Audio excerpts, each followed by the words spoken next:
Hey everyone, I'm Ross Chastain, and welcome to episode 15 of Ag to Asphalt, presented by LEVRACK and powered by Ag America Media. Remember that full-length episodes can be found on the Like a Farmer YouTube page and under Like a Farmer podcast, wherever you listen to your audio podcasts.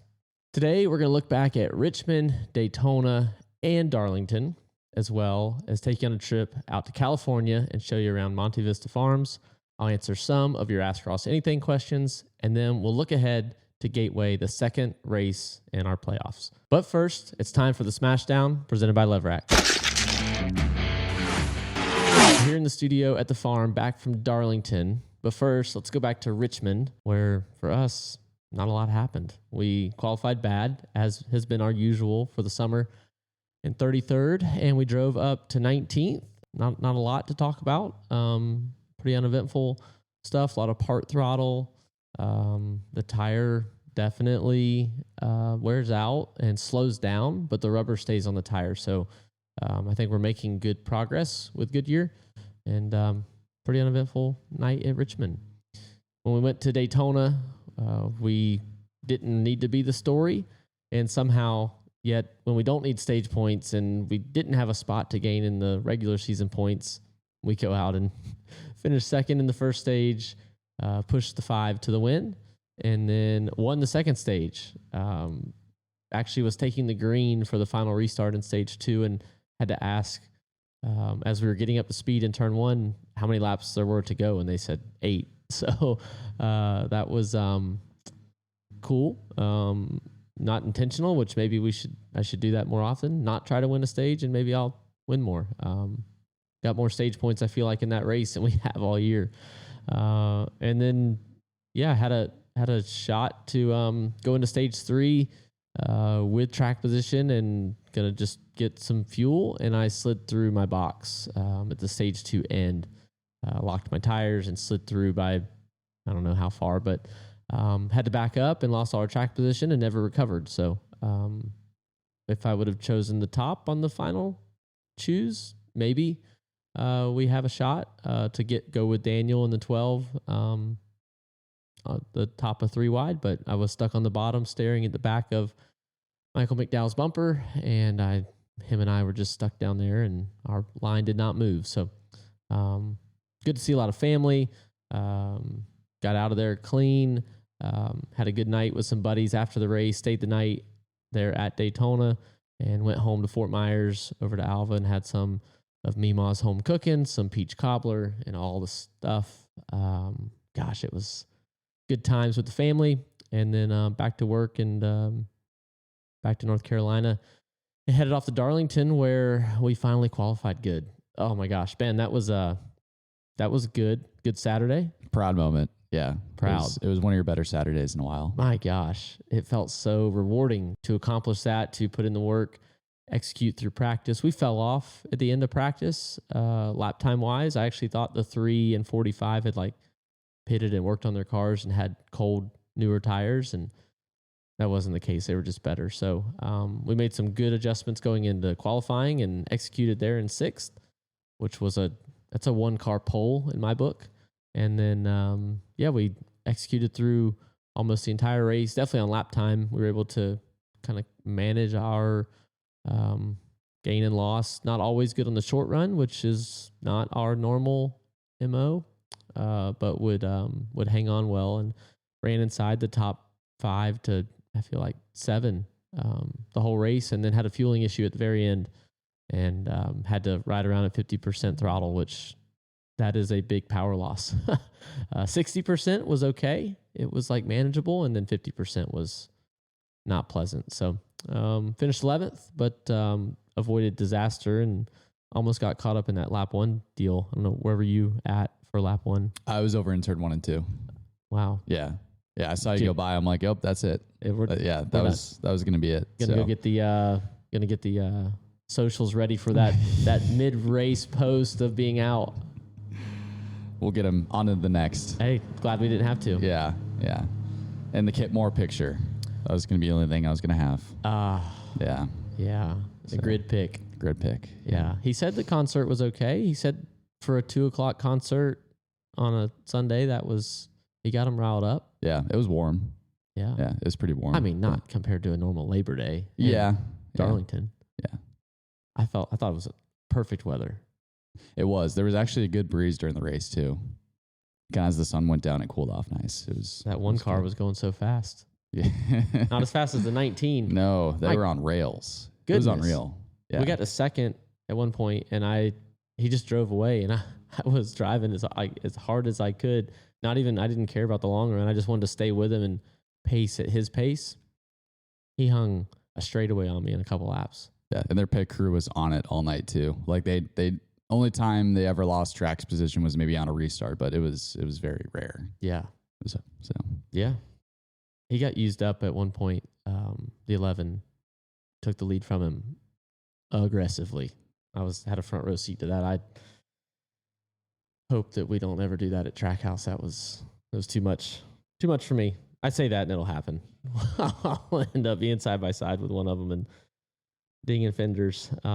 Chase got put in a bad spot, but he drove right back by Denny, so didn't even matter. Before I answer some of your Ask Cross Anything questions and we look ahead to Gateway, I recently spent some time with John Hoff of Monte Vista Farming, where I learned all things almonds, or maybe almonds. You'll find out.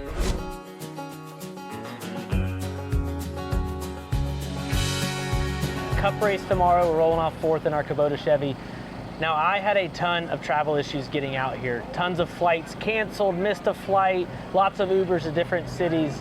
Finally made it out here, but that meant that I missed a trip to Monte Vista Farms. Mr. John Hoff here. You showed our camera crew around, but I wasn't able to make it. So sorry I missed it. I promise I will be back because I want to come see your farming operation, but thanks for making some time here at the racetrack for me. Yeah, hey, no problem. We realize that we're not normal farming, and you guys don't want to see normal farming, so not a big deal. Next time when I call you, you told me no this time, but will Monte Vista Air come pick me up next time? I know you were up in the air about it, but then you said no. I think so, maybe. Okay. Might take a few stops to get across the country, but we're all in.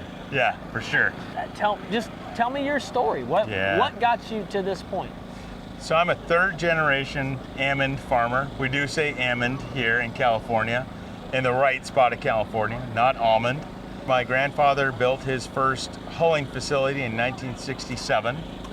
My dad built his first processing plant in 1983, and we've been doing it ever since. So I was sort of born into it, but I've never wanted to do anything else. What's the difference in a hulling and a processing facility? Yeah, the hulling facility takes the hull off and the shell off of the kernel, and then the processing plant does everything else. We have both. What part of California are you in?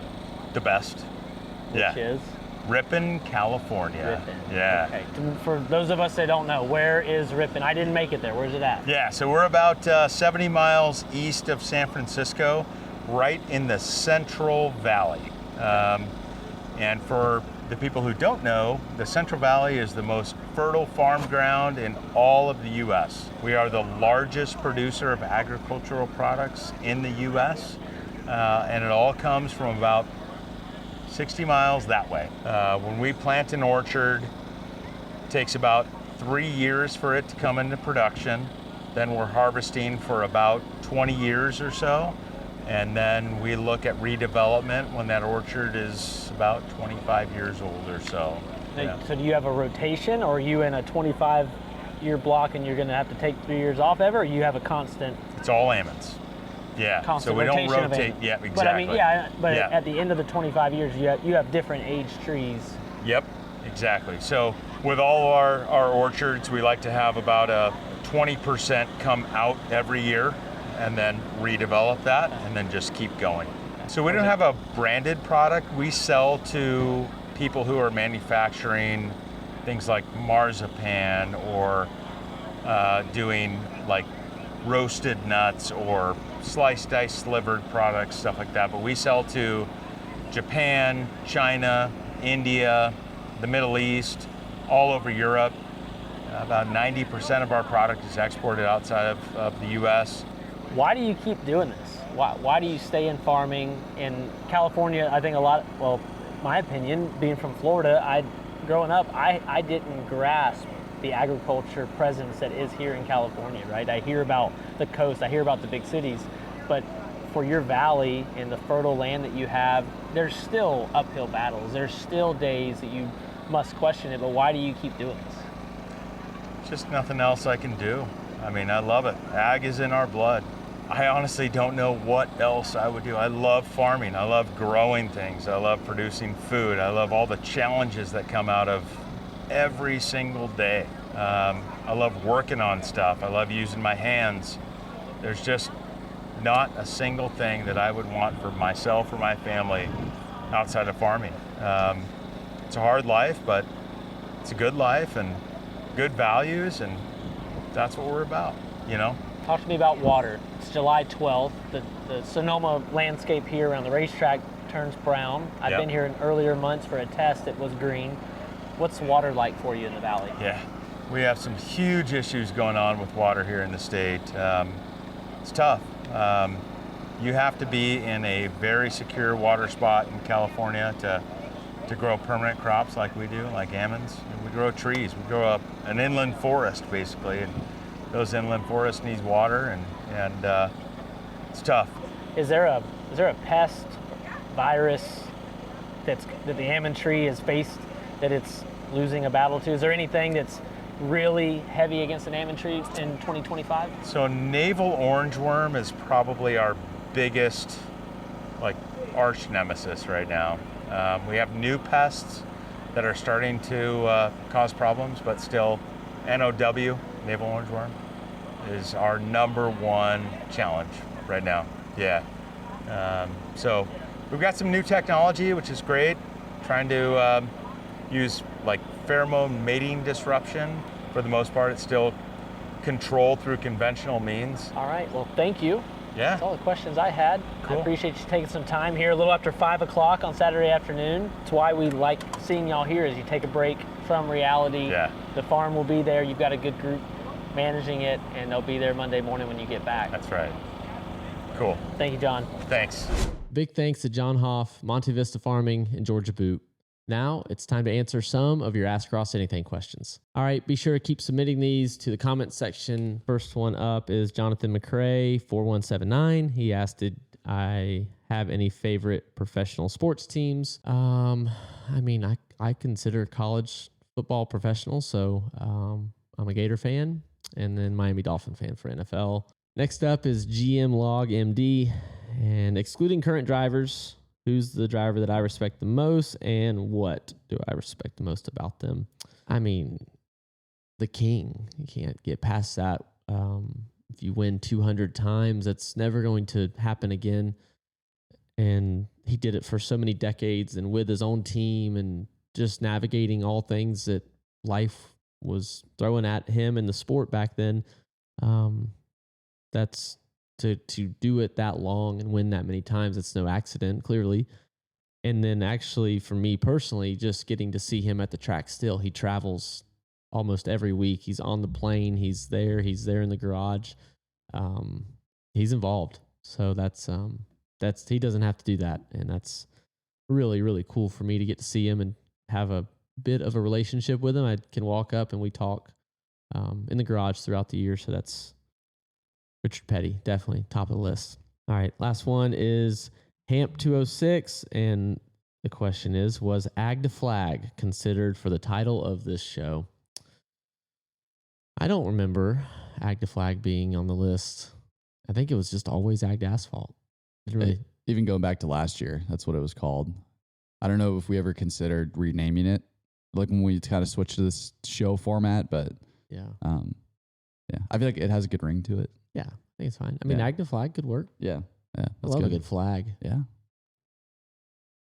Manny flag flying in the infield at Darlington. Saw a couple of those. I saw a lot of them in Daytona, too. Yeah. There's a ton. Yes. Well, Florida people. Right. Come on. Yeah. We got to stick together. I know. All right.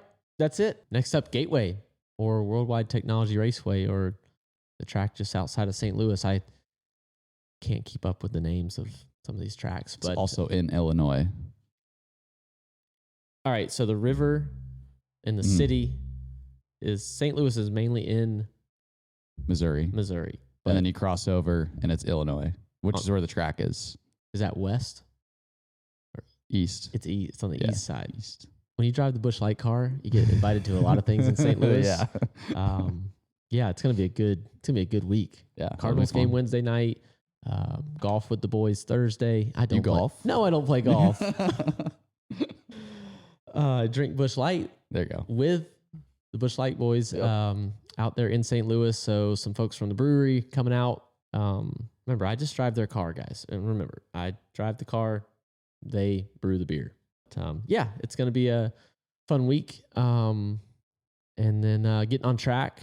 We've had some glimpses of speed here, mostly the first year, I feel like. And then of Gen 7, I mean 22. That was an eventful race, and I'm sure they'll show some highlights of that now, unfortunately. If we go execute Saturday again, it's a new week, a whole new prep process to go through again for me, and trying to understand what I need to do in qualifying to back up what we just did at Darlington, see what we did good there, and what I can do the same at Gateway. So, looking forward to it.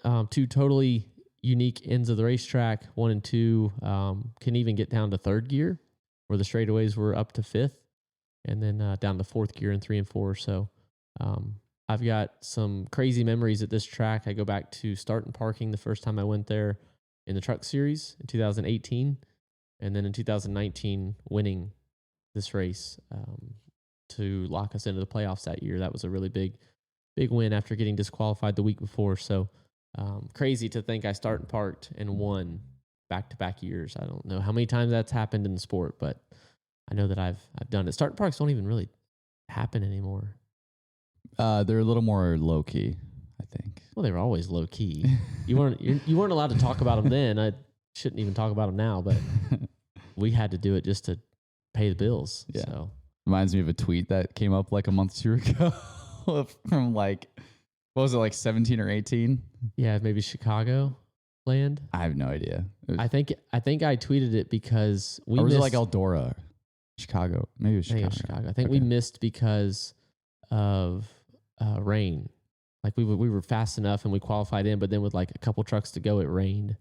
Like lightning was coming, so they stopped it. They could have gotten all the trucks qualified, but they stopped because weather was coming. And then I tweeted a really grainy picture of some trucks in the garage. All right, enough of that. Moving on. You are plus 21 over the cut line. Man, that feels good. That's good. That feels real good. Racking up stage points felt good at Darlington, so that's key. Just stay in the fight. There was times where cars were driving by me and I wanted to be on the gas, and I didn't have the grip, didn't have the balance in the car, so survived and moved on. And especially at the end there, it would have been really easy to push the gas. I mean, my foot was like shaking, wanting to push the gas down. And we have on our digital dash, we have pages. You can go to all different pages and have all kinds of different views on the dash. And one of them has a live throttle percentage. And so they gave me an 80% max, then 70, 60, 50 throughout the last like 30 laps. So I just staring at that number at like 48% at the end, not allowed to go over 50. My favorite is when I think you got to like 9th or 10th and you're like, can I race for this? And then they pause for like 10 seconds and they're like, no. Yeah. They're like, okay. That was a test of my willpower right there. And the fact that I didn't push the gas and fight for 10th in the effort to make sure I didn't run out of gas. All right, everybody, that's going to do it for this week's episode of Ag to Asphalt, presented by LEVRACK and powered by Ag America Media. Now, this weekend, we're heading off to Worldwide Technology Raceway on Sunday at 3 p.m. Eastern Time on USA Network. Be sure to subscribe to Like a Farmer on YouTube, where new episodes drop almost every other Thursday. Remember to leave a rating on Apple Podcasts and Spotify, and we'll see you in the next episode.